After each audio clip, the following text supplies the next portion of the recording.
Maintain consistent energy without monotone delivery. Title: The All Souls Real-Time Reading Companion.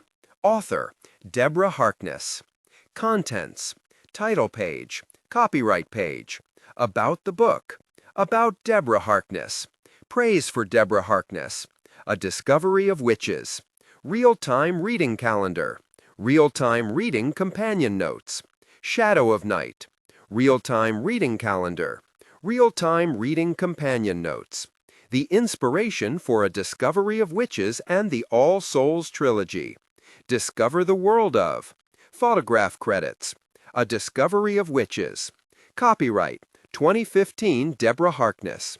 The right of Deborah Harkness to be identified as the author of the work has been asserted by her in accordance with the Copyright, Designs, and Patents Act 1988. This ebook edition was first published by Headline Publishing Group in 2015. All characters in this publication are fictitious, and any resemblance to real persons, living or dead, is purely coincidental. Cataloging and publication data is available from the British Library.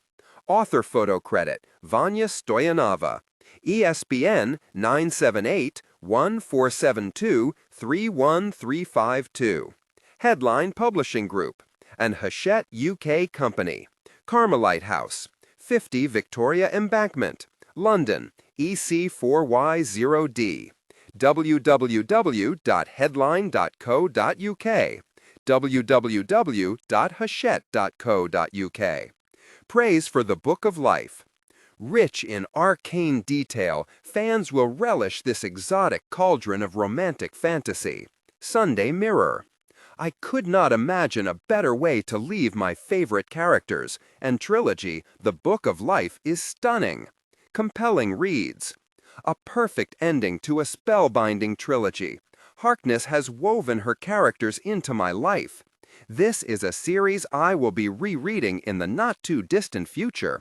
Elise Italianander. Audible blog. The research and writing in the Book of Life is what I have come to expect from Harkness.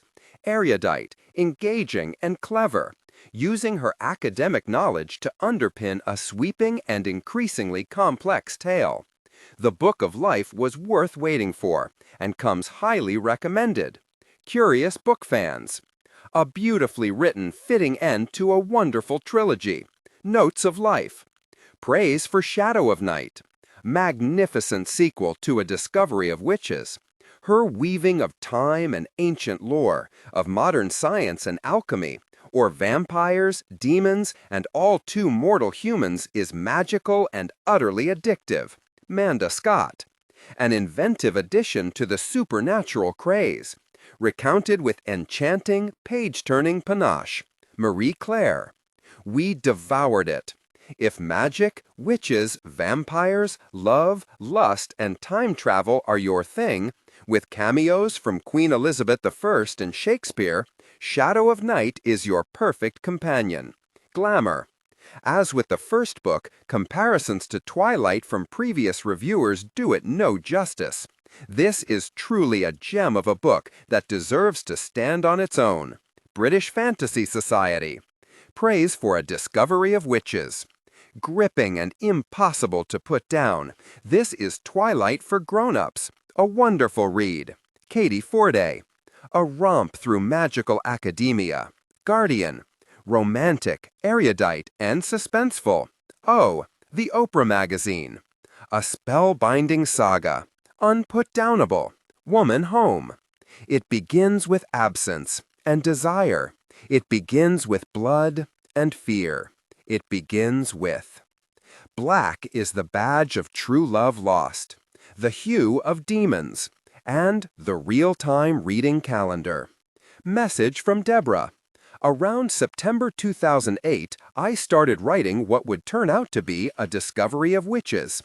As many of you know, the main action of the book takes place over 40 days between September 21 and October 31. Diana Bishop's first encounter with Ashmole 782, however, occurred on September 18th. Why not read or reread A Discovery of Witches as the action elapses? Some days have more than one chapter, and others have none at all. But it's interesting to read it and have just as much time as Diana and Matthew did to absorb the enormous changes happening to them and all around them. It may give you new insights. Please note, because the action of the book starts on a Friday, the days of the week will be wrong. But the dates are right, and you will end up, as they did, on Halloween. Real-time reading companion notes. 18th September, Chapter 1. The leather-bound volume was nothing remarkable. To an ordinary historian, it would have looked no different from hundreds of other manuscripts in Oxford's Bodleian Library, ancient and worn. Inside, Duke Humphreys, the Bodleian Library. 21 September, Chapter 2. No matter what I told myself in the quadrangle, my walk home was faster than usual. The gloom of New College Lane was a spooky proposition at the best of times. New College Lane, Oxford. 21 September, Chapter 3. The vampire sat in the shadows on the curved expanse of the bridge that spanned New College Lane. The Bridge of Sighs, Oxford. 22 September, Chapter 4. I managed to get downriver, but the serenity of the outing had evaporated. Turning the boat in front of the Isis Tavern, I spotted Clairmont standing beside one of the pub's tables. He'd managed to get there from the Donington Bridge, on foot, in less time than I'd done it in a racing scull. Here you can see the stretch of river Diana is rowing down with the Isis Tavern, now called the Isis Farmhouse, in the distance, where she finds Matthew waiting for her. 23 September, Chapter 6. The manuscript inside the next box was smaller than the last, but it contained interesting sketches of alchemical apparatus and snippets of chemical procedures that read like some unholy combination of Joy of Cooking and a poisoner's notebook. Claudio de Domenico Celentano di Valle Nove, Book of Alchemical Formulas, Naples, 1606. Images of chemical purification through sunlight and moonlight, p. 89.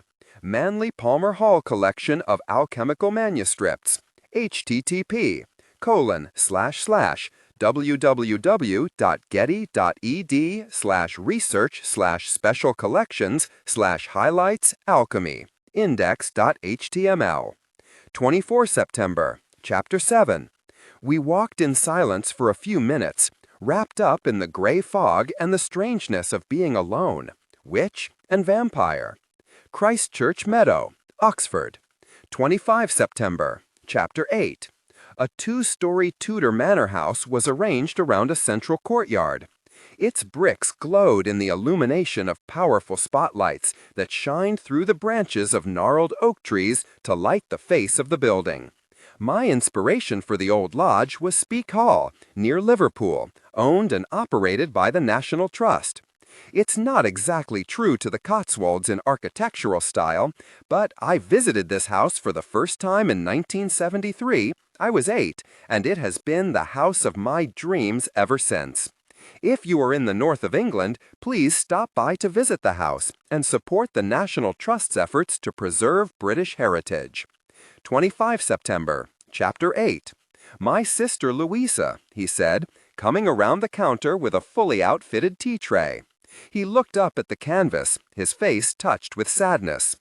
The image that inspired my vision of Louisa de Clairmont is Portrait of a Lady, probably Mary Parsons, later Mrs. Draper, by Peter Lely, 1665, which can be seen at the wonderful Fitzwilliam Museum, Cambridge. http://webapps.fitzmuseum.cam.ac.uk, explore, index, p. 358. 26 to 29 September, Chapter 9.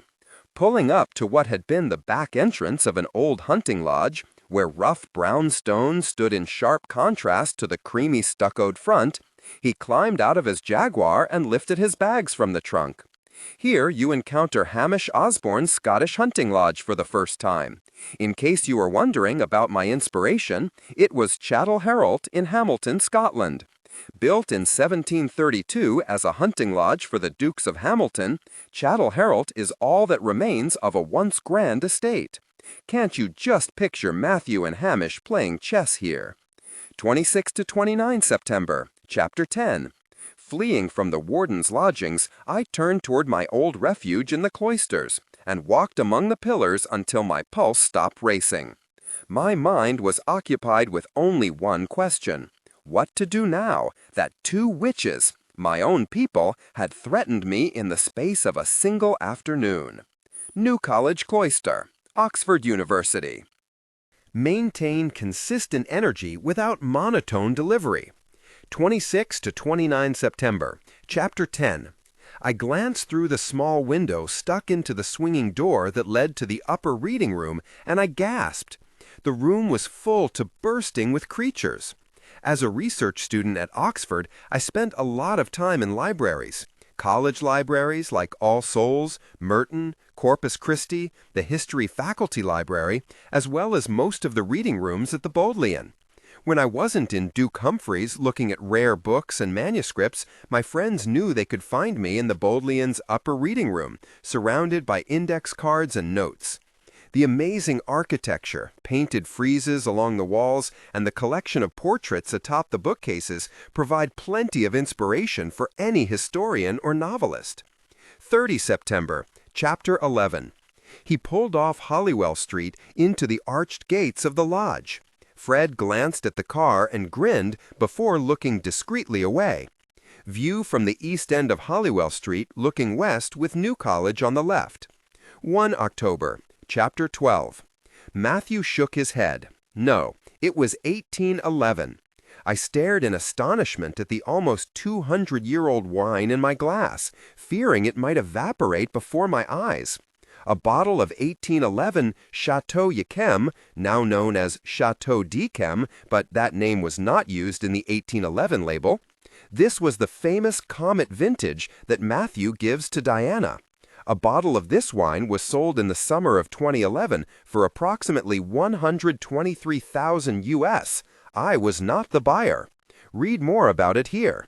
http://thetastingbook.com wine Chateau d'Yquem 1811. 1 October, Chapter 12. The main dish was the only part of the meal that required heat, and not much of it. I had already made a bizarre biscuit-like thing from ground chestnuts. All that was left for me to do was sear some rabbit. The list of ingredients included rosemary, garlic, and celery. I decided to forgo the garlic. With his sense of smell, garlic must overpower everything else. There was the nugget of truth in that vampire legend. What do you make if a vampire is coming to dinner? While Matthew spent most of the day wondering what would happen later when he was alone with Diana, if you are wondering what I thought might be going through his romantic brain during these long hours, listen to the spill. The night will go as follows. It will make you smile. Diana was shopping and worrying about what to feed this new friend of hers. Dating a vampire would be a challenge, a huge challenge, because food is a major way for warm bloods to share, get to know each other, and socialize. There had to be something for Diana and Matthew to share, besides mutual passion, which is why there is such an emphasis on wine as something they can at least converse about over the dinner table. But of course, as Matthew points out, he can and does eat. And bless Diana, she tried to come up with a vampire-appropriate meal, which meant I had to do so as well. All of the recipes are on the web in one form or another, but this dish for rabbit and chestnut cakes struck me as a winner straight away. It's based on a traditional Tuscan dish. Olives and garlic are optional if you are serving it to vampires. I imagine it would be quite good with little butterflied Cornish game hens if you don't want to go down the rabbit route, or even some chicken pieces. Though of course, if you are cooking poultry, be careful to cook it properly. If you are making this recipe, please note that it involves Australian measurements and temperatures, and make the necessary adjustments for where you live. http://www.sbs.com/food/recipes/rabbit-chestnut cake. Matthew and Diana have a wonderful Rhone Syrah with this dish. Here they suggest a far more affordable red Shiraz from Australia, which is the same grape, so it's a good choice. 1 October, Chapter 12. My face softened at his beautiful, ancient features. How could people walk by him on the street and not gasp? Before I could stop myself, my toes were gripping the old rug, and I was stretching up to kiss him quickly on the cheek. Oh, a first kiss! Over the course of the evening, in between the wine and the food and the conversation, Diana has given up trying to deny her feelings for Matthew. Over the Rhine's Drunkard's Prayer is the song that accompanied the writing of most of their conversation about wine and history and science. And yes, their first kiss, too. http://www.youtube.com/watch W equals FUZAUCFRA4. 2 October, Chapter 13. The gloomy weather made him look a little less startling, but it wasn't enough to make him blend in entirely. People turned and stared in the Bodleian central courtyard, then shook their heads. Inside the Bodleian Library's courtyard. 3 October, Chapter 14.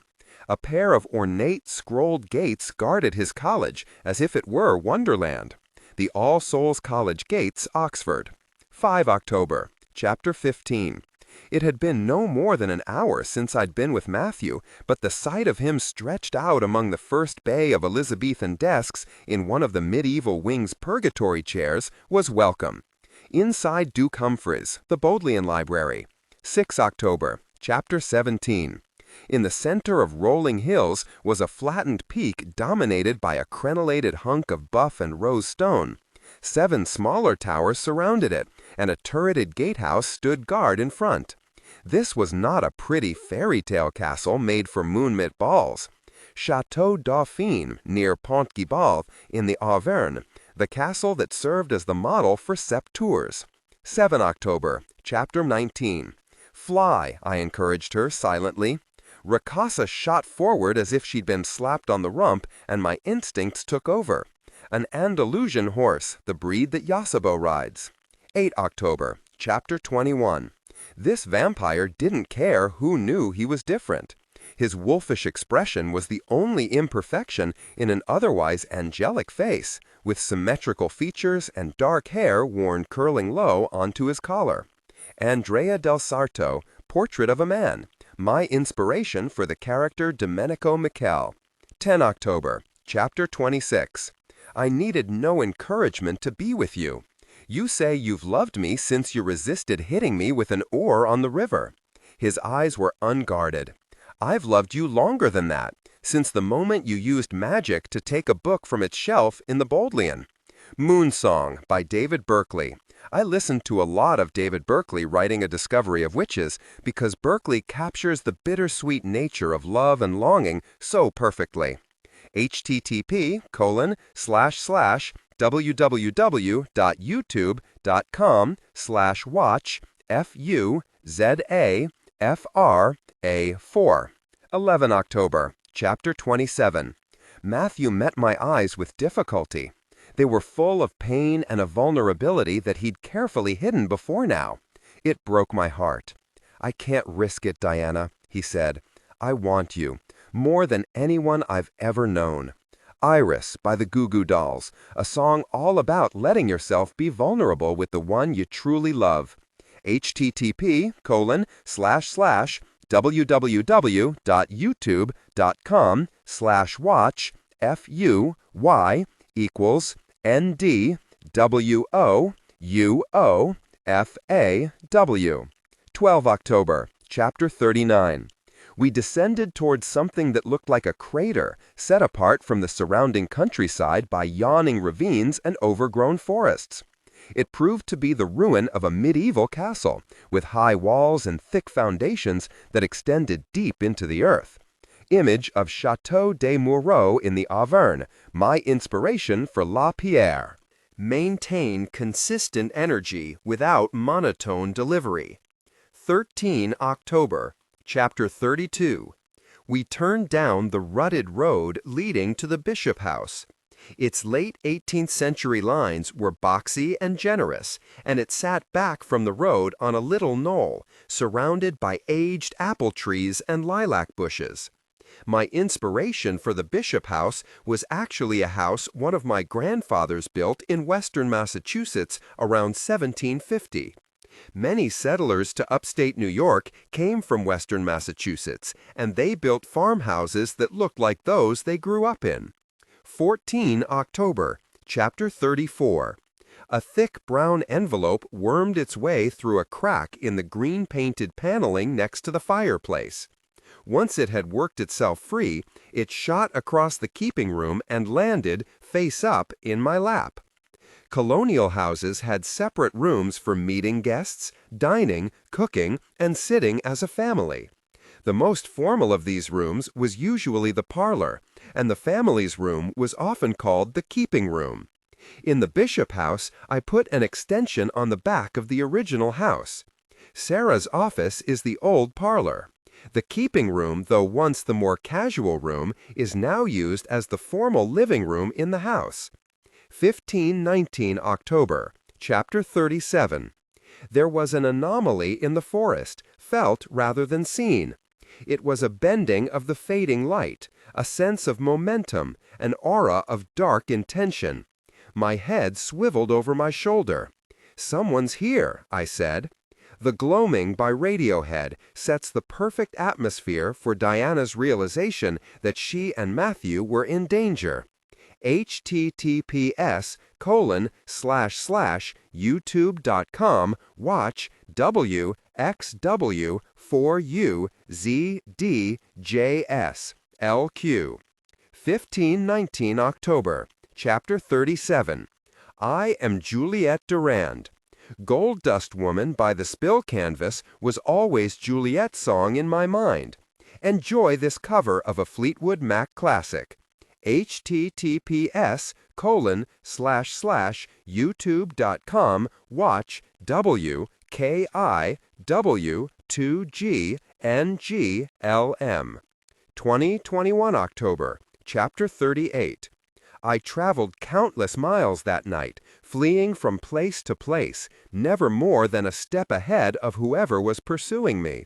Gerbert, Satu, Juliet, Peter Knox. Whenever my journey brought me back to the Bishop House, Matthew was there. Duet by Rachel Yamagata featuring Ray LaMontagne.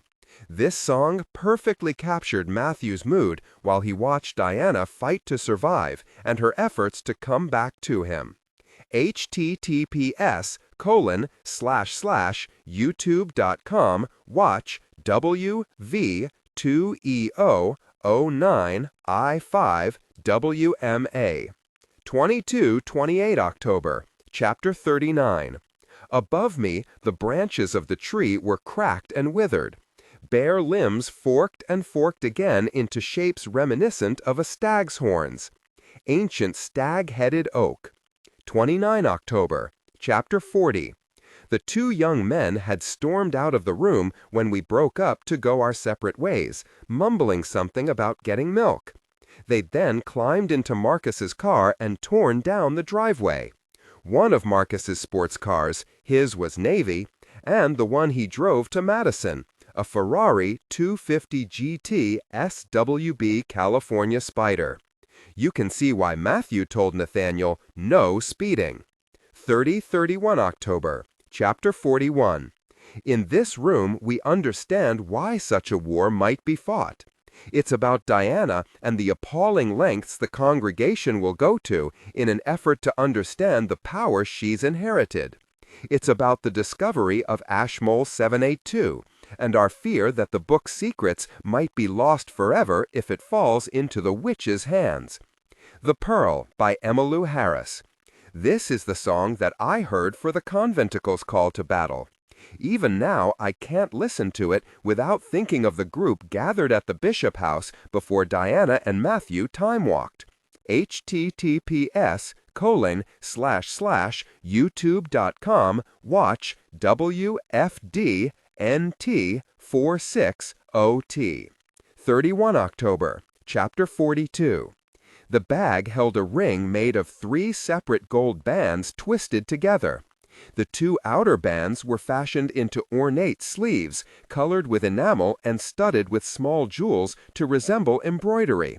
A golden hand curved out of each sleeve, perfectly executed down to the tiny bones, slender tendons, and minute fingernails. Many, many readers have asked me about Ysabeau's ring. Some can't imagine what it looks like. Others wonder if it is real or imaginary. In general, I don't make things up unless I have to. As a historian, I spend as much time as I can in libraries, archives, museums, and historical places. I love including real historical people, books, places, and all sorts of real items into the books. One of them was this stunning ring from the Victoria and Albert Museum in London. https://collections.vam.ac.it 072588 ring-unknown. As you can see in the piece beautifully recreated by Janet Katasowen below, it resembles the ring Matthew gives to Diana quite closely. And when you finish the trilogy, you might also notice how aspects of it are linked to themes in the books. The 3 bands that become one, the inscriptions, "My whole heart for my whole life," "My beginning and my end," and that there is a future. Ysabeau's scribble ring by Janet Katasowen, based on a German Gimmel ring in London's Victoria and Albert Museum. To see more jewelry inspired by the All Souls trilogy, visit shop.kadsowen.com. 1 November, Chapter 43. A slip of paper stuck out of the top. It led her to the dedication page. To my dearest and most worthy friend, Matthew Royden. The dedication page from George Chapman's The Shadow of Night, 1594. For all the songs referenced in the notes, please support these amazing artists who have inspired me throughout the All Souls trilogy, and purchase their music through legal channels. Real-time reading calendar note from Deborah Ashtoma. Here we go again. We're time-walking to 1590 with Diana and Matthew, and below is the chapter-by-chapter calendar. As you can see, the timing is far more spaced out than in A Discovery of Witches, switching between the Gregorian and Julian calendars, and there is a month off in February while Matthew and Diana make their long journey to Prague, resuming in March and on through to July. Please note, some days don't have chapters because they aren't covered in the book. The Julian-Gregorian calendars explained. When people went to bed on 4th October 1582, a time rift opened up in Western Europe. In most places, people woke up and it was 5th October. But in the Polish-Lithuanian region, Portugal, Spain, and most of Italy, the next day was officially 15 October. Time walkers were not to blame. Instead, the loss of 10 days was the result of Pope Gregory XIII's new calendar. Why did Europe need a new calendar? Because the old Roman calendar put in place by Julius Caesar, the Julian calendar, instituted a calculation error that meant it gradually drifted away from key astronomical markers of the season, like solstices and equinoxes. By the 16th century, the spring equinox fell on 11 March, according to the calendar, not 21 March, thereby affecting the calculation of important movable Christian celebrations like Easter. When I decided that Diana and Matthew were going to travel back to 1590 in Shadow of Night, it soon became clear that the existence of this new style Gregorian calendar was going to throw a monkey wrench in the plot. For while most of Catholic Europe had adopted the Pope's new calendar by 1590, including France and Bohemia, Protestant Europe, including England and Germany, stuck to the old-style Julian calendar. For Shadow of Night, it meant France and Prague were 10 days ahead of England. It can lead to some confusion about dates. When did the Spanish Armada start, for instance? According to the Spanish, who used the new style calendar, it began when their fleet set sail on 20 May 1588. According to the English, who used the old style, it began on 10 May, 1588. Same day, different calendar. Because Shadow of Night was a work of fiction, I had to find some way to weave the calendar problem into the plot, or run the risk of confusing my readers. I decided this historical rift in time added to the time-walking element of the story, and let Diana reflect on the discrepancy as further evidence of just how fluid time can be. Maintain consistent energy without monotone delivery. Keeping all the dates straight was something of a nightmare. You should see my tea-stained, much-revised working calendar complete with phases of the moon and sunrise-sunset times. But it did mean that Diana and Matthew got to celebrate Christmas twice. The curious might wonder when England and the British American colonies adopted the new calendar. It was 1752. By then, they had to skip 11 days to bring the date into proper alignment with the astronomical data. Real-time reading companion notes, 1 November, Chapter 1. Looking for something, Kit? At Matthew's words, the young man dropped the paper to the table and pivoted, joy lighting his face. I'd seen that face before on my paperback copy of Christopher Marlowe's The Jew of Marlowe. Christopher Marlowe, Kit, playwright, radical, spy, and Matthew Royden's closest friend. A member of the School of Night, he is a demon and maker of plays. 2 November, Chapter 3. As a historian, I had spent years reading old handwriting and knew exactly how the letters should look, what words were most common, and the erratic spelling choices that were mine to make in a time when there were few dictionaries and grammatical rules. An English commonplace book from the early 17th century, much like the one Matthew gave Diana, showing someone's practice handwriting. 4 November, Chapter 4. The severe lines of his doublet made him look even broader through the shoulders, while the acorns and oak leaves stitched in black around the edges of his white collar accentuated the paleness of his skin. These illustrations illustrate blackwork embroidery on a man's shirt of the style, though not the exact design Matthew would have worn under his black doublet. Blackwork embroidery was a type of embroidery popular throughout the 16th century, and involved dark monochromatic stitching on a pale background. 5 to 6 November. That's part of the Malleus Maleficarum. I did not know that your Latin was good enough to comprehend such a difficult work, Mr. Danforth, Matthew said. It was the most influential witch-hunting manual ever produced, and a title that struck terror into a witch's heart. Title page from a 1519 edition of the Malleus Maleficarum, The Hammer of Witches, produced and published in 1486 to 1487. 7 November, Chapter 7.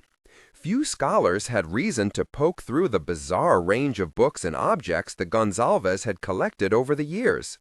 Most researchers were down the street at the Archivo General de Indias, arguing about Columbus.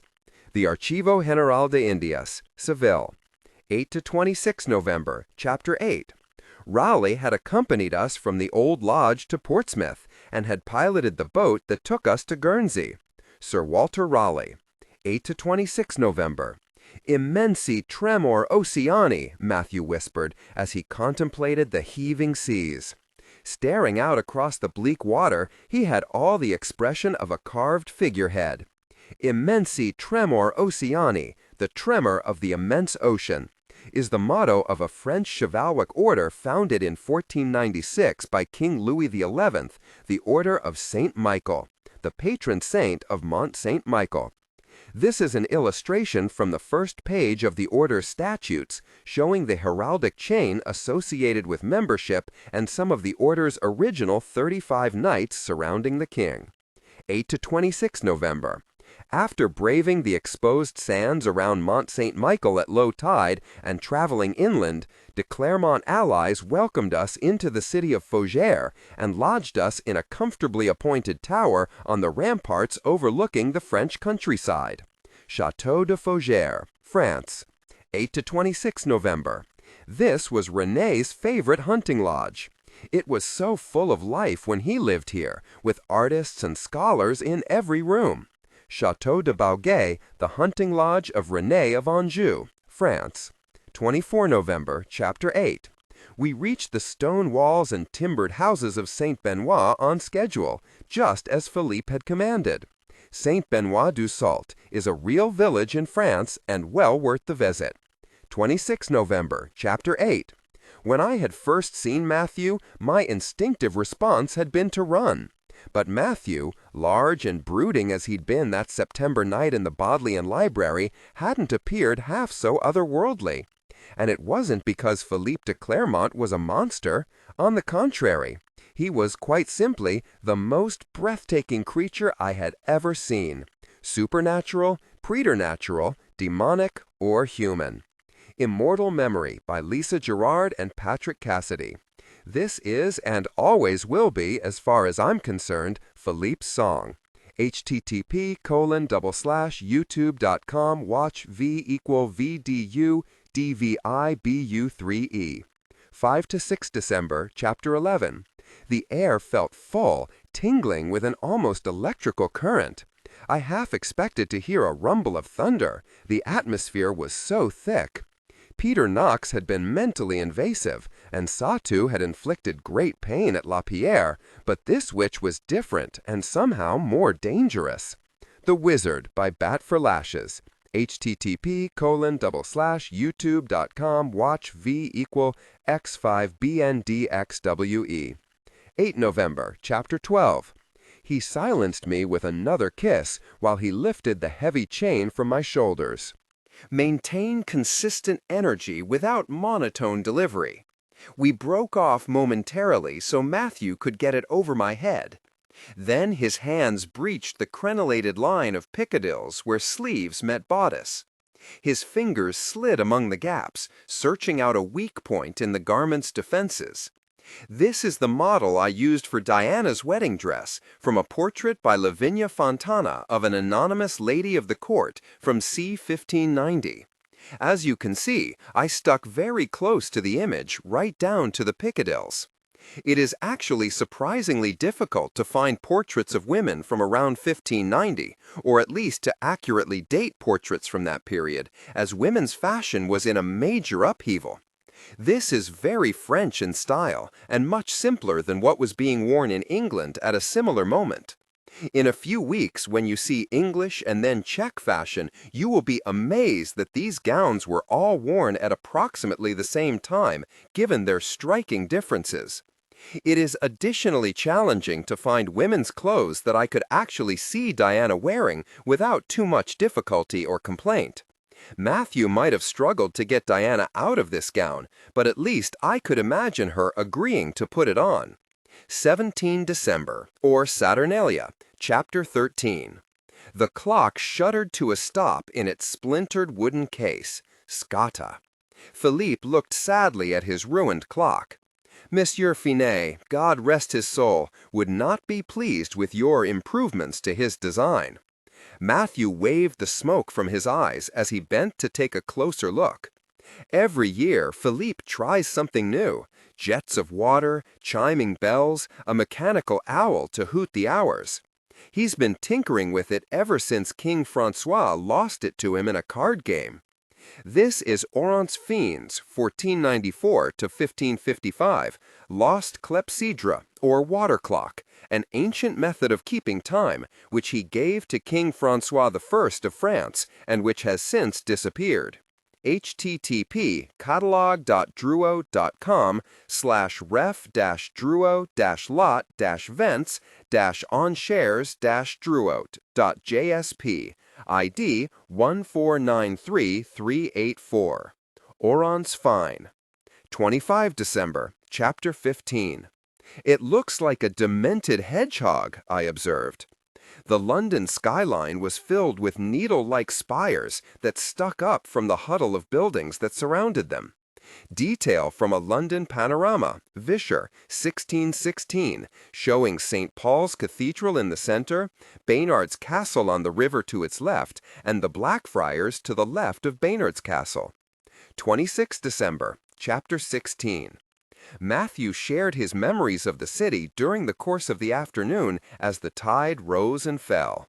He told me about the time in the 15th century when the Thames froze for more than 3 months, so long that temporary shops were built on the ice to cater to the foot traffic.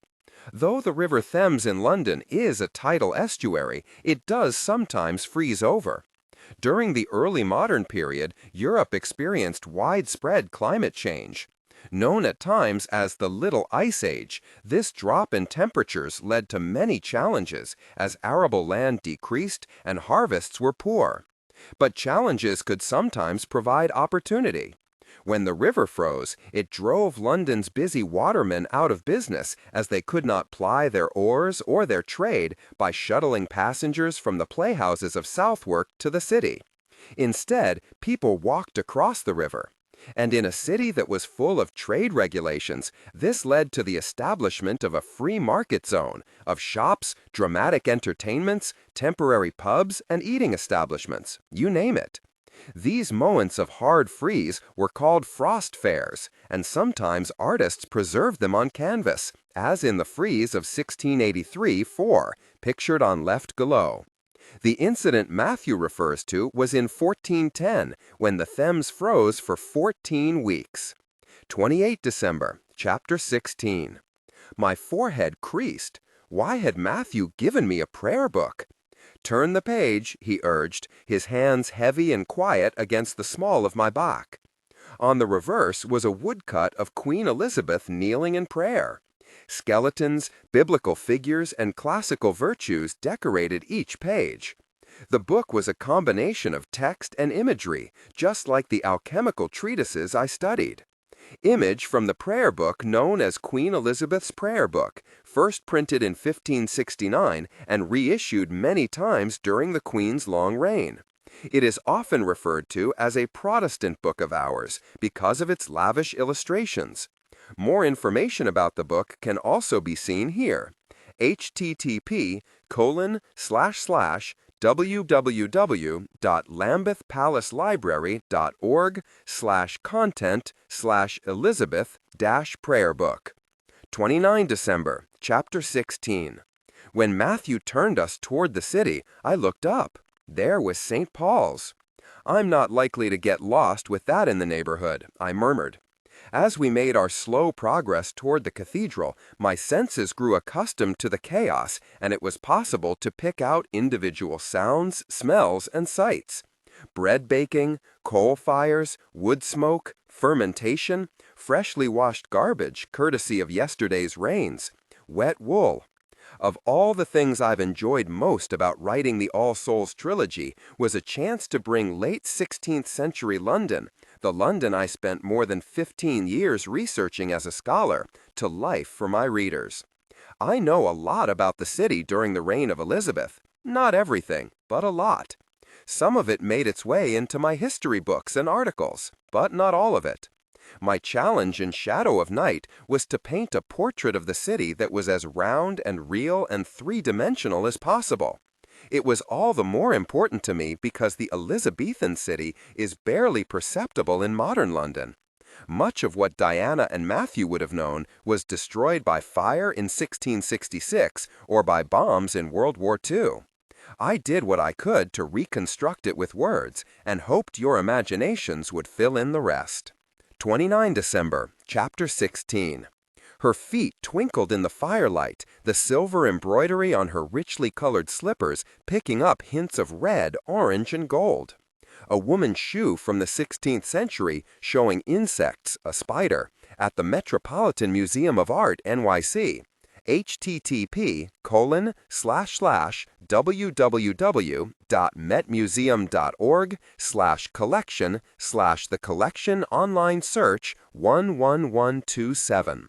As well as this example of Elizabethan embroidery showing natural elements will help you imagine Mary Sidney's shoes. The embroidered skirt is a detail from a portrait of Elizabeth I painted by Nicholas Hilliard, c. 1599. 29 December, chapter 16. Matthew nodded and directed my attention down the street, and that is Baynard's Castle.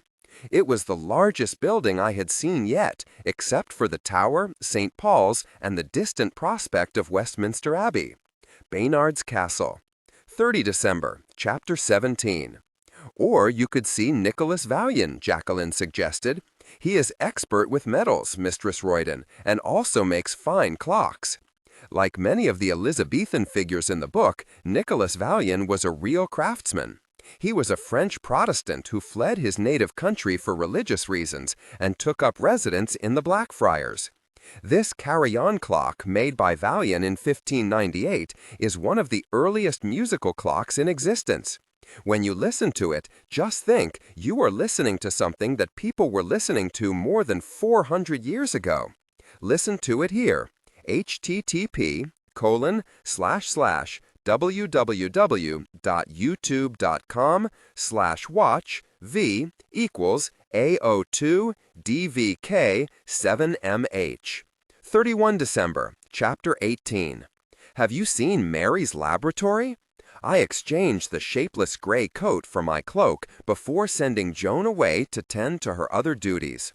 She's taken over one of the castle's towers and painted the walls with images of the Philosopher's Stone. It's like working inside a Ripley scroll. I've seen the Benicus copy at Yale, but it's only 20 feet long.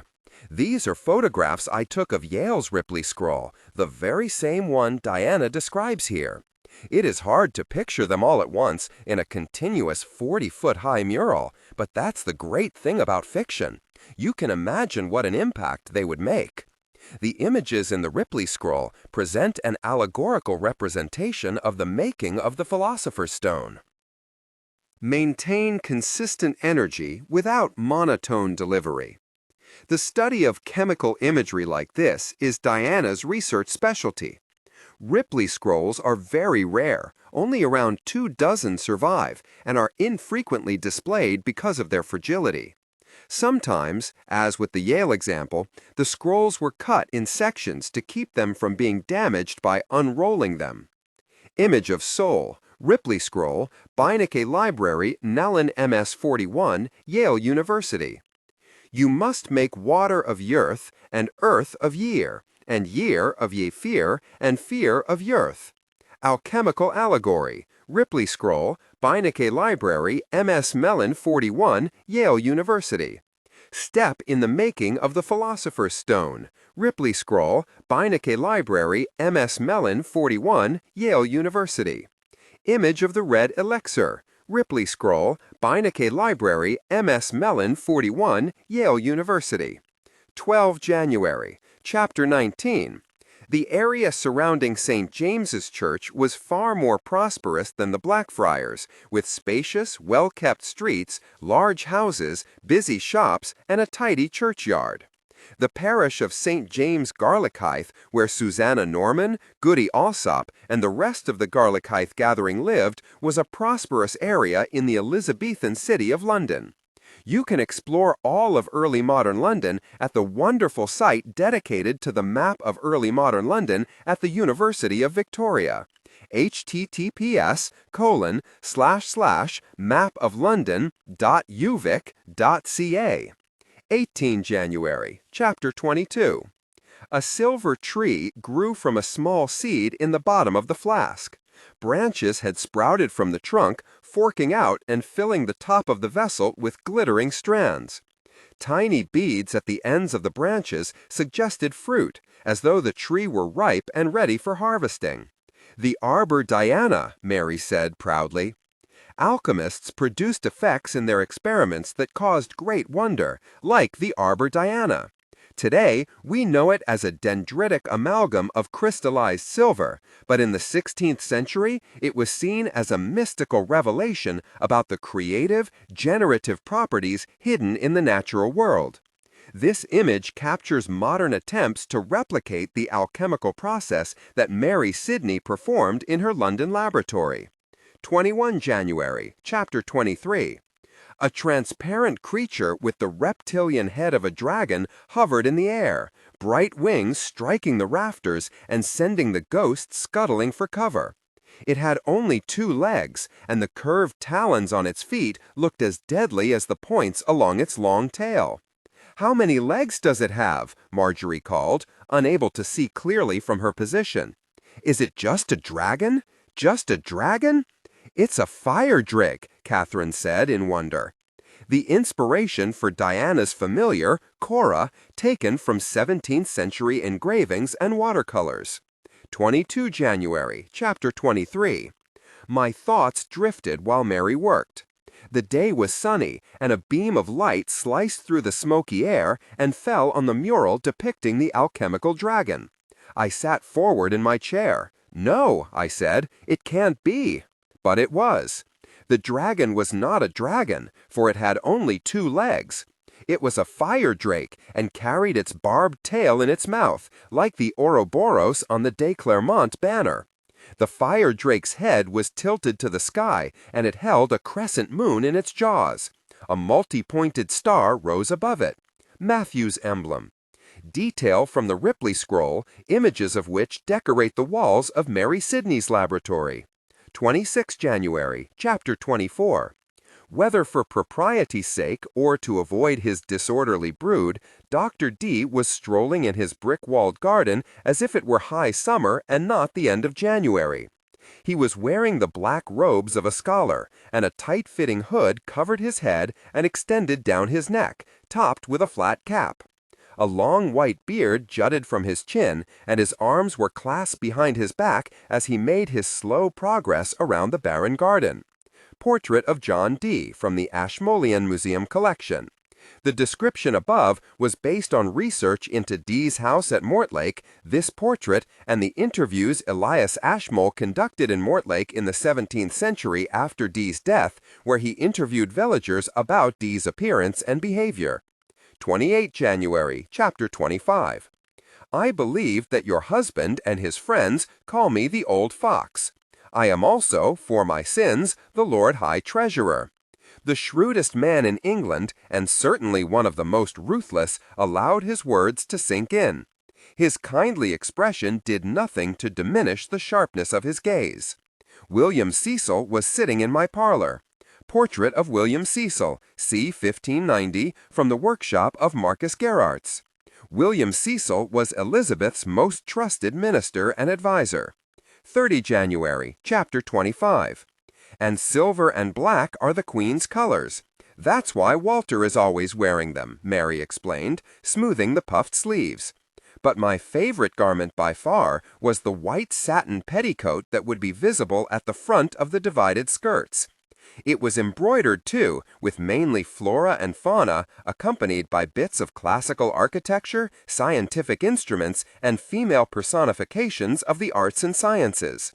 My inspiration for Diana's petticoat was a real late 16th, early 17th century petticoat panel now in the collections of the Victoria and Albert Museum.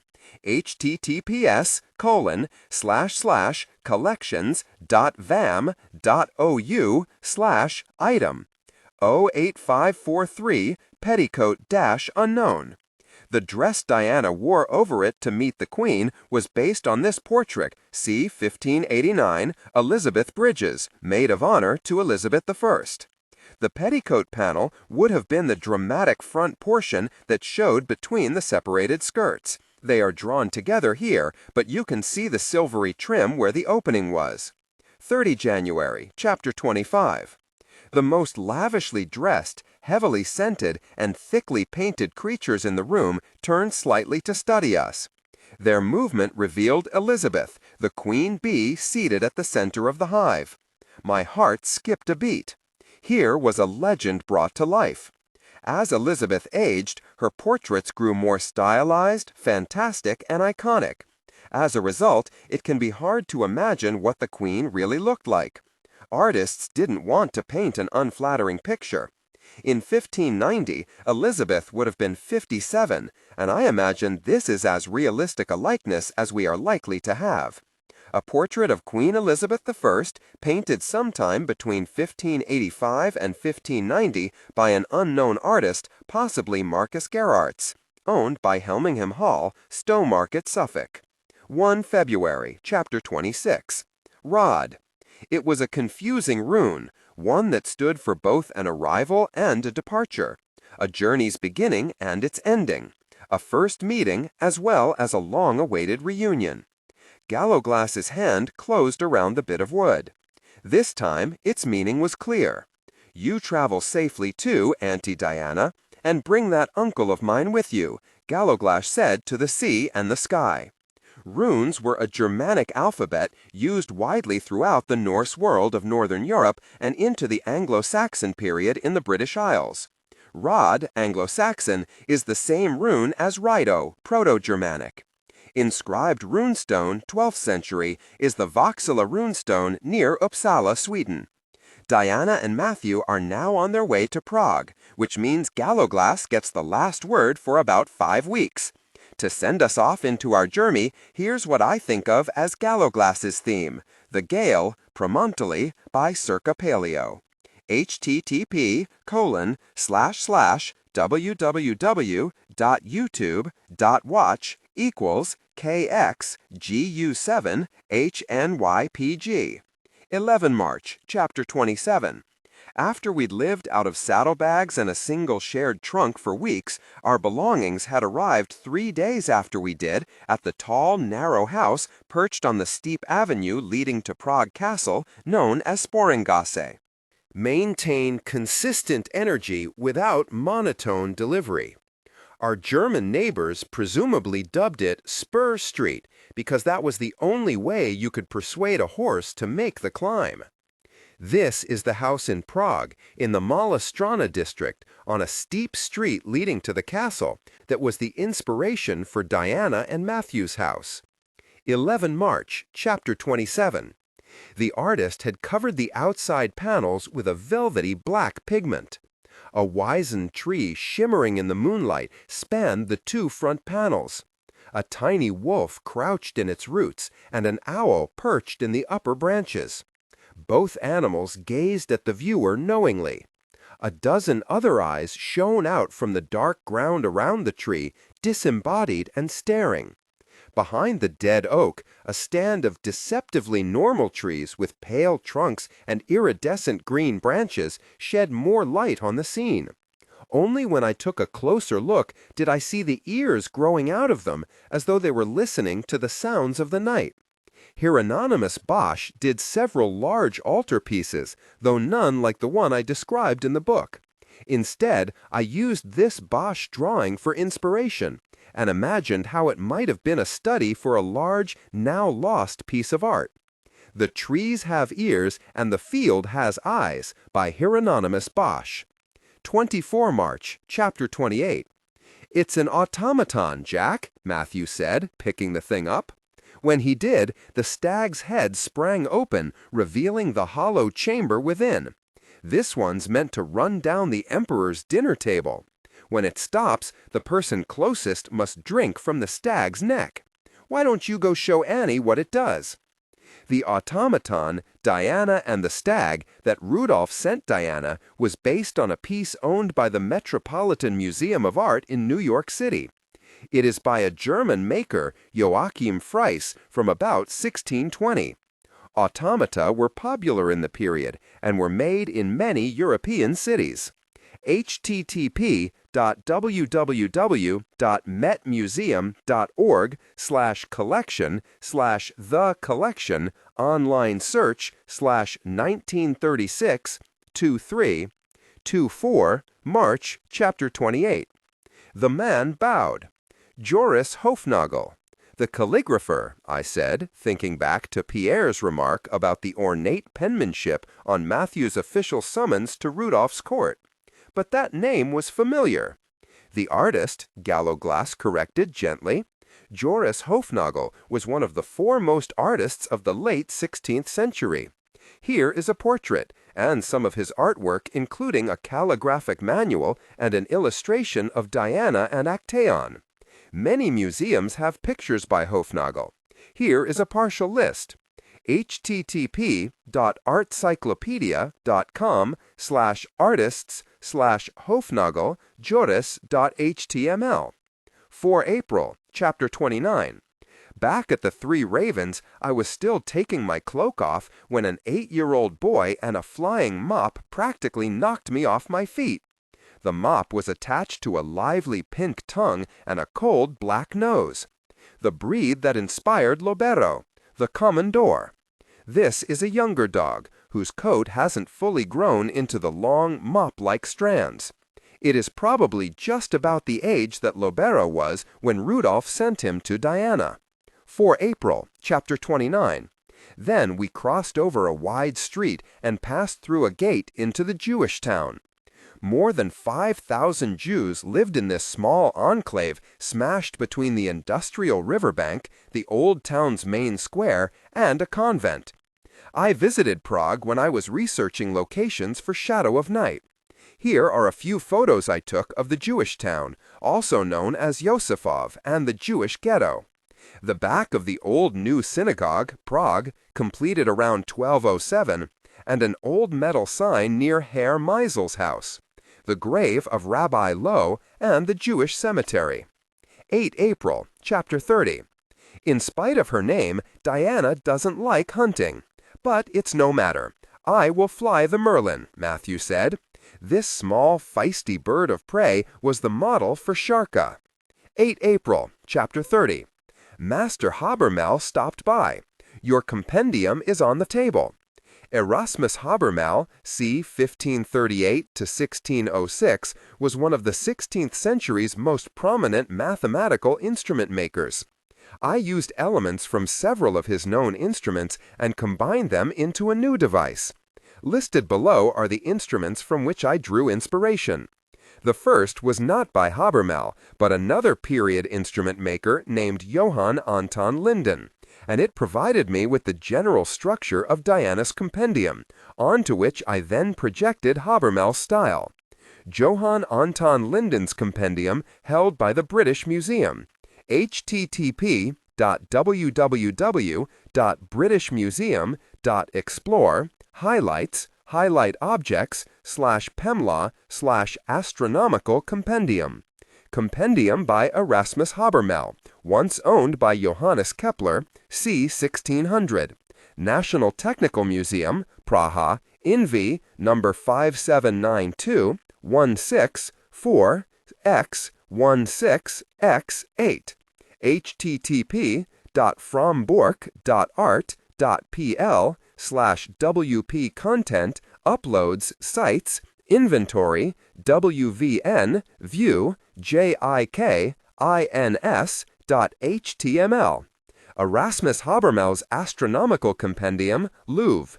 http://cartelfrance.louvre.cartelfromvisite.svroj view object.cartel 1594-1863-00192-08.03 object.heil. Flag. False. 20 April, chapter 31. On the day of the performance, servants dragged every spare candelabrum in palace and cathedral into the echoing expanse of stone to provide the illusion of a starry night sky, and spread fresh rushes on the floor. For the stage, we used the base of the stairs leading up to the royal chapel. Here are more photographs I took when visiting Prague to research Shadow of Night. The first is of the staircase in the Great Hall of Prague Castle, and the second is Diana's view of the Great Hall from her vantage point on the stairs. 20 April, chapter 31. I was greatly entertained, La Diosa, much more than I expected to be, Rudolph said, his eyes drifting over my shoulder and down to the swell of my breasts. Portrait of Rudolph II, c. 1594, painted by Joseph Heinz the Elder, now at the Kunsthistorisches Museum, Vienna. 30 April, chapter 31. I lifted the Ouroboros so that I could study the enameling. It wasn't an Ouroboros exactly because it had feet. It looked more like a lizard or salamander than a snake. A bloody red cross emerged from the lizard's flayed back. Most important, the tail was not held in the creature's mouth, but wrapped around the lizard's throat, strangling it. It is a mark of respect, Herr Royan. Rudolph placed a subtle emphasis on the name. This once belonged to King Vladislaus and was passed on to my grandmother. The insignia belongs to a brave company of Hungarian knights known as the Order of the Defeated Dragon. Below is the emblem of the order, based on evidence from textiles in Austrian museum holdings. The order was founded in 1408, and yes, Vlad the Impaler and Vlad the Dracula, his father, both belonged to it. 20 May, Chapter 34. The fourth-floor tower room in Greenwich Palace afforded a sweeping view of the Grey River, muddy ground, and England's stormy skies. Historic marker on the site of the former palace, where now the Greenwich Old Royal Naval College stands. 27 May, Chapter 36. Bedlam was an oubliette in all but name, a place for forgetting, where the insane were locked up with those interred by their own families on some trumped-up charge simply to be rid of them. The treatment of the mentally ill in Elizabethan England centered on containment rather than meaningful therapy. For those interested in learning more, Mystical Bedlam, Madness, Anxiety, and Healing in 17th Century England by Michael MacDonald is a good place to start. 22 June, Chapter 38. Matthew treated me to dinner at the famous Bell Savage Inn just outside the Blackfriars on Ludgate Hill. More than a simple eatery, the Bell Savage was an entertainment complex where customers could see plays and fencing matches, not to mention Morocco, the famous horse who could pick virgins out of the crowd. Morocco, also known as Banks's horse after his trainer William Banks, was a popular London attraction. Born around 1586, the famous horse worked the London inns and traveled throughout the country and even into Scotland until his death around 1606. Maintain consistent energy without monotone delivery. Morocco was known for being able to walk on two legs, play dead, and was sometimes called the politic horse because he would bow when the Queen's name was mentioned and bare his teeth and chase his master off stage if the name of the Spanish king, Philip II, was uttered. And yes, one of his most applauded acts was picking out the virgins in the crowd of onlookers. This is a contemporary image of Banks and Morocco performing their act. 23rd June, Chapter 38, Life is the strong warp of time. Death is only the weft. It will be because of your children and your children's children that I will live forever. Live Forever is the song that inspired Stephen's letter to his daughter, a beautiful song from Drew Holcomb, The Neighbors, that celebrates love and family and friendship. Enjoy! https://youtube.com/watch =XUF4FEIIMW. Feature KP. 24 through 30 June, Chapter 39, and so Thomas Harriot, mathematician and linguist, made scientific history in the courtyard of the Heart and Crown while sitting in a battered wicker garden chair pulled down from our attics. He trained the long metal tube fitted with two spectacle lenses at the full moon and sighed with pleasure. Portrait of Thomas Harriot, 1602. 3rd July, Chapter 41, Matthew's house in Amsterdam turned out to be a 17th century mansion on the most beautiful stretch of the Herengracht. Image of the Herengracht by 17th century artist Jan van der Heyden. 4th July, Chapter 41, A Spiker Spider. Marcus collects cars named after arachnids. Matthew activated the car doors and they scissored up like wings on a jet fighter. He swore. It's the most conspicuous car imaginable. Marcus has a thing for sports cars, dark blue sports cars in particular, and he has quite a collection stored in garages all over the world. This is his Spiker C8 Spider, the car he left for Diana and Matthew so they could drive from Amsterdam to Septours. 30 May 1593, Chapter 42, Love's Labour's Lost. He wrote in large letters. Yes, Shakespeare mused, he'll definitely use that one day. Title page of the first quarto, 1598, of William Shakespeare's Love's Labour's Lost. For all the songs referenced in the notes, please support these amazing artists who have inspired me throughout the All Souls trilogy and purchase their music through legal channels. The inspiration for and the A conversation with Deborah Harkness. Diana is an appealing heroine, determined, accomplished, and yet aware of her own weaknesses. In what ways, if any, does Diana reflect your own experience or personality? There are some similarities. Diana is also a historian of science, also interested in the history of alchemy, and shares some of my passions, including television cooking programs, tea, and rowing. Really, all the characters have some element of me in them. I think that's how authors create imaginary people who nevertheless feel real. The rest of Diana's character comes from a combination of qualities I admire in others, wish fulfillment, and my completion of the following statement. Wouldn't it be great if a heroine in a book was? You've written 2 well-received scholarly books. What inspired you to write a novel? It's pretty hard not to notice the popular preoccupation with witches, vampires, and things that go bump in the night. But we aren't the first to be fascinated with these creatures. Today, we often imagine them into fantastic other worlds, but the people I study believed that such magical beings were living alongside them in this world. So I started thinking, if there are vampires and witches, what do they do for a living? And what strange stories do humans tell to explain away the evidence of their presence? A discovery of witches began with the answers to those questions, as I essentially reimagined our modern world through the eyes of medieval and Renaissance people.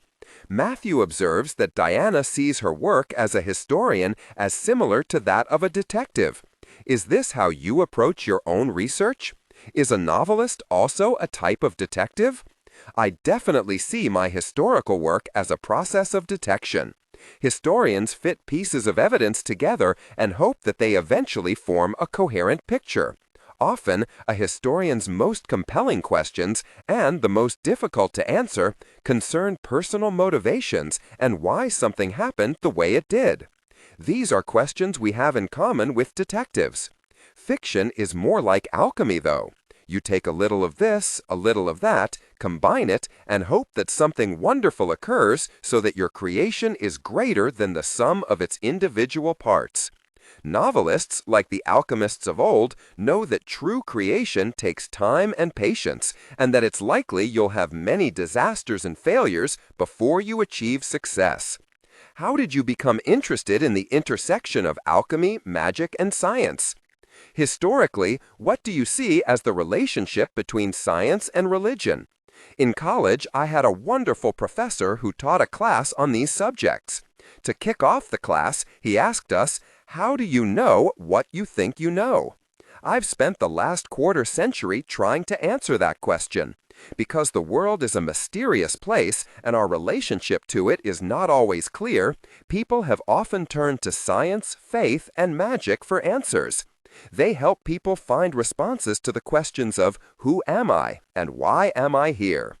Elias Ashmole and Ashmole 782 are taken from real life. Who was Elias Ashmole? Why did you base your novel on this particular manuscript? Elias Ashmole was a 17th century English antiquarian and scholar. He gave major bequests to Oxford University, including the collection of books and objects that provided the foundation for the Ashmolean Museum, which is still in operation today. Ashmole's books and manuscripts were first kept at the museum and then moved to the university's Bodleian Library, Oxford, in the 19th century. The Ashmole manuscripts include numerous rare alchemical texts. One of the manuscripts, Ashmole 782, is currently missing. As a scholar, I've done a lot of research in the Ashmole alchemical manuscripts and always wondered what Ashmole 782 might contain. What was your inspiration for the concept of the congregation and its trinity of demons, witches, and vampires? Both came from my desire to imagine extraordinary creatures into our modern world. I reviewed ancient and medieval ideas about the organization and creation of the universe and was struck by how many of them use organizing principles based on the numbers 3, 4, and 7. 4 species of creatures, demon, human, vampire, and witch, were soon central to the novel. But I was still troubled with the problem of how humans could be surrounded by such beings and not know it.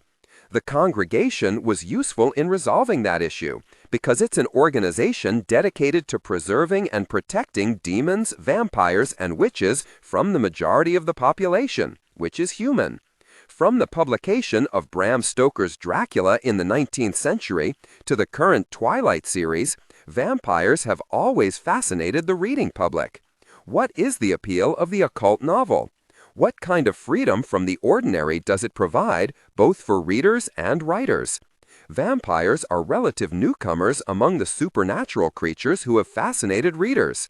The word vampire wasn't even used in English-speaking countries until the early 18th century.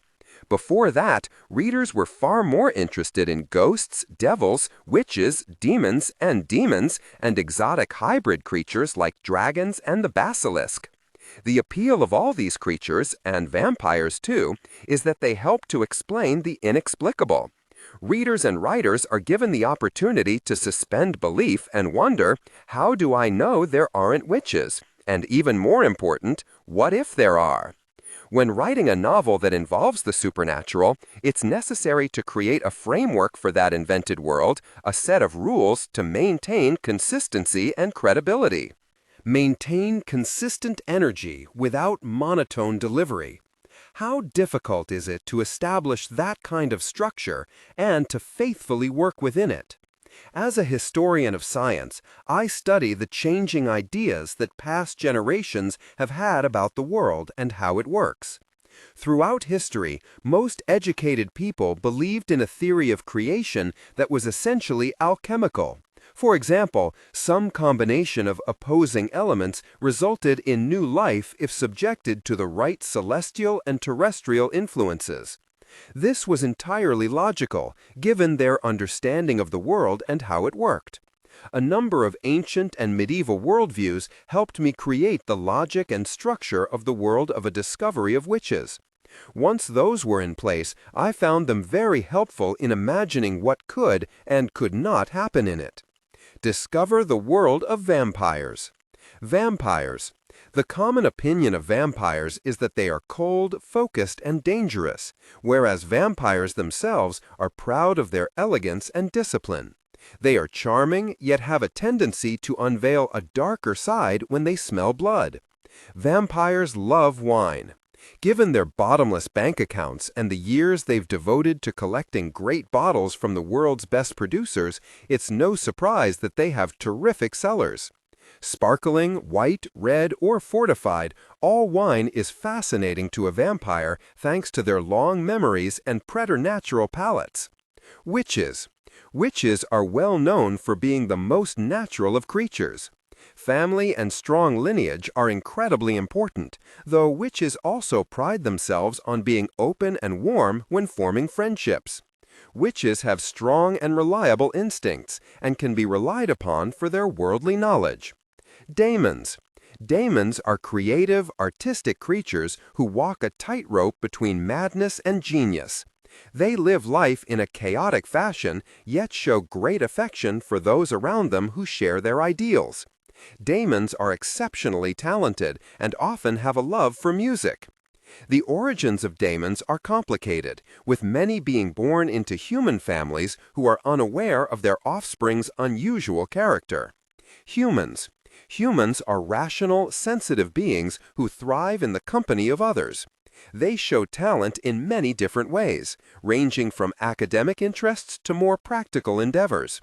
The humans in A Discovery of Witches are aware that their interactions with creatures are unusual, but they often turn a blind eye to the peculiar activity of the others in their midst. If you could be a witch, daemon, or vampire, which would you choose? To discover more behind, go to www.adiscoveryofwitches.co.uk and www.deborahharkness.com. And for regular updates, follow Deborah on Twitter, dharkness, and Facebook, www.facebook.com/author Deborah Harkness. About Deborah Harkness. I began to wonder, if there really are witches and vampires, what do they do for a living? A Discovery of Witches is the unexpected answer to that question. Deborah Harkness is a historian of science and a professor of history at the University of Southern California. The recipient of fellowships from the American Council of Learned Societies, the Guggenheim Foundation, and the National Humanities Center, Harkness has also been awarded the History of Science Society's Pizer Award and Derek Price Prize and the North American Conference on British Studies John Ben Snow Prize. She spent several years in Oxford doing research and really did once find a missing manuscript in the Bodleian Library. She has written The Jewel House, Elizabethan London, and the Scientific Revolution, as well as the 3 books of the highly acclaimed and internationally best-selling All Souls trilogy. About the book. It began with A Discovery of Witches. It continued with Shadow of Night. Now, as the Book of Life has brought Deborah Harkness's stunning #1 internationally best-selling trilogy to its finale, enrich your experience of the heart-stopping conclusion by stepping deeper into the fantasy world Deborah has created. This exclusive All Souls trilogy real-time reading guide brings to life A Discovery of Witches and Shadow of Night, with exciting behind-the-scenes extra content. If you are a new reader, you can immerse yourself in the real-time world of the All Souls trilogy by following this chapter-by-chapter timeline, enjoying Deborah's fascinating background notes along the way. Caution, there will be spoilers for new readers, so don't get ahead of yourself. For those avid fans who have already read and loved the books, why not step back into Diana and Matthew's enchanting story? Here, collected for you exclusively in one volume, are some of the wonderful notes Deborah has shared about the people, places, music, and history that inspired her when writing the books. Photograph credits. Inside Duke Humphreys, the Bodleian Library, Oxford. Photo, David Iliff. New College Lane. Photo, Pierre Heritier. The Bridge of Sighs. Photo, Bangs Liff. The Isis Towpath and Pub. Photo, Steve Daniels. Christchurch Meadow. Photo, Tejvan Photos. Speke Hall. Photo, Daviesimo. Chattel Heralt Country Park. Photo, Alistair Macmillan. New College Cloister. Photo, Simon. Hollywell Street. Photo, Jim. Courtyard of the Bodleian Library. Photo, Deborah Harkness. All Souls College Gates. Photo, Tony Hisgett. Inside Duke Humphreys. Photo, David Iliff. Chateau Dauphin. Photo, Grumpy. Andalusian Horse. Photo, Just Chaos. Andrea del Sarto. Portrait. Photo, P.D. Image from Splendor Solace. Photo, P.D. Chateau de Muro. Photo, Fabian 1309. Stag-Headed Oak. Photo, Kate Jewell. Ferrari 250 GT SWB. Photo, Dugway. Yisa Bay's Scribble Ring. Photo, Janet Cadswan. Photograph credits. 17th Century English Commonplace Book. Photo, P.D. Blackwork Embroidery. Photo, The York Project. Blackwork Embroidery. Photo, English. The Archivo General de Indias. Photo, Jose L. Fipo. Maintain consistent energy without monotone delivery. Sevilla.jpg. Sir Walter Raleigh, P.D. https://commons.wikimedia.org/wiki/Raleigh-Walter-LOC.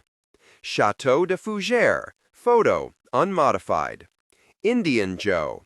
https://commons.wikimedia.org/wiki/file/chateaudefougere. Chateau de Beaugé. Photo, unmodified. Squame. https://commons.wikimedia.org/wiki/file/chateaudefougere. Chateau de Beaugé. Photo, unmodified. Saint Benoit du Sceau, 23. Photo, unmodified. Iago 17. https://commons.wikimedia.org/wiki/file/chateaudefougere. wiki/saint-benoit-dussault.jpg, https://commons.wikimedia.org/wiki/saint-benoit-dussault.jpg, Gregory of Tours, Historia Francorum, History of the Franks, photo, unmodified, Bibliothèque Nationale de France, manuscrits, Latin 1765, fol.2, https://commons.wikimedia.org/wiki/Grégoire de Tours, Histoire de France, livre 1, à page de frontispice.jpg, Saint Apollinare in classe, Ravenna, photo, unmodified, Z. Thomason, https://commons.wikimedia.org/wiki/cent-app-pollinare in Ravenna. Portrait by Lavinia Fontana of an anonymous lady of the court, c. 1590, pd, http://www.wikiart.org/n-co-Lavinia Fontana, Portrait of a Lady of the Court, 1590. Orons Fine, pd, https://commons.wikimedia.org/file/oronce.jpg. Detail from a London panorama, Vischer, 1616, pd, https://commons.wikimedia.org/file London panorama 1616.jpg. Frost Fair of 1683, pd, https://commons.wikimedia.org/frost-fair-of 1683. Great Frost, 1608, photo, unmodified, Houghton Library, Harvard University, https://commons.wikimedia.org/file Houghton STC 11403, Great Frost, 1608. Image from Queen Elizabeth's Prayer Book, pd, https://commons.wikimedia.org/file Brief History of Wood Engraving, Christian Prayers, Elizabeth. Detail from a portrait of Elizabeth I, Nicholas Hilliard, c. 1590, pd, https://commons.wikimedia.org/file Elizabeth I of England, Hardwick, 1592. Images 5 from the Ripley Scroll, Yale University. Photos, unmodified. Deborah Harkness, Arbor Diana. Photo, unmodified. LLVP, https://commons.wikimedia.org/file Arbor de Diane, detail, bus, du toit.jpg. Dragons, 2, 2D scan, unmodified, pd, http://vintageprintable.com/vintageprintable-medieval, mythology, fantasy, monsters, and various beings, animal, monster, Italian, dragon. http://vintageprintable.com/medieval, mythology, fantasy, monsters, and various beings, monster, medieval dragon. Detail from the Ripley Scroll, Yale University. Photo, unmodified. Deborah Harkness, Arbor Diana. Photo, unmodified. LLVP, https://commons.wikimedia.org/file Arbor de Diane, detail, bus, du toit.jpg. Dragons, 2, 2D scan, unmodified, pd, http://vintageprintable.com/medieval mythology fantasy monsters and various beings monster medieval dragon. Detail from the Ripley Scroll, Yale University. Photo, unmodified. Deborah Harkness, Arbor Deanna. Photo, unmodified. LLVP, https://commons.wikimedia.org/file Arbor de Dion, detail, bus, du toit.jpg. Dragons, 2D scan, unmodified. PD, http://vintageprintable.com/medieval mythology fantasy monsters and various beings monster medieval dragon. Detail from the Ripley Scroll, Yale University. Photo, unmodified. Deborah Harkness, Arbor Deanna. Photo, unmodified. LLVP, https://commons.wikimedia.org/file Arbor de Dion, detail, bus, du toit.jpg. Dragons, 2D scan, unmodified.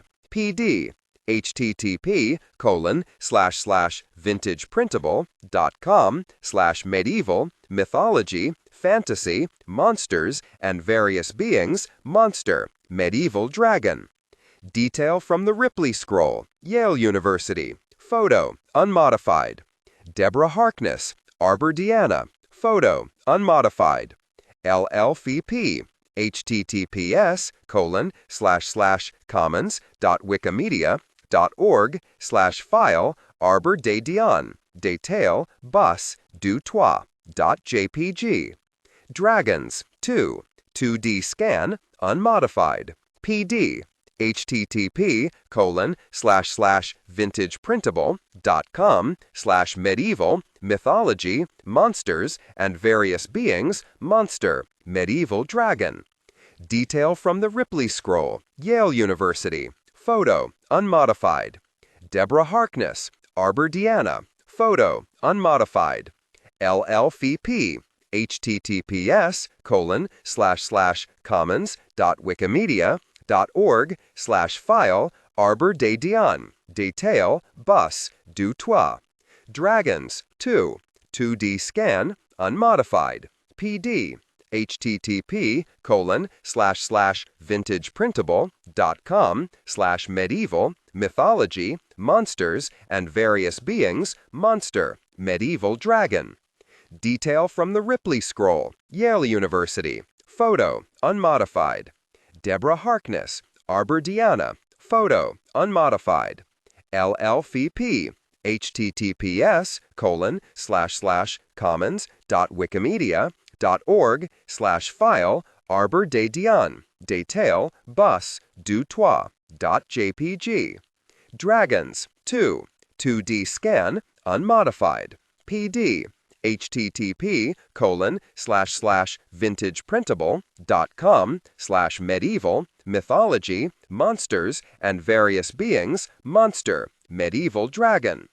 Detail from the Ripley Scroll, Yale University. Photo, unmodified. Deborah Harkness, Arbor Deanna. Photo, unmodified. LLVP, https://commons.wikimedia.org/file Arbor de Dion, detail, bus, du toit.jpg. Dragons, 2D scan, unmodified. PD, http://vintageprintable.com/medieval mythology monsters and various beings monster medieval dragon. Detail from the Ripley Scroll, Yale University. Photo, unmodified. Deborah Harkness, Arbor Deanna. Photo, unmodified. LLVP, https://commons.wikimedia.org/file Arbor de Dion, detail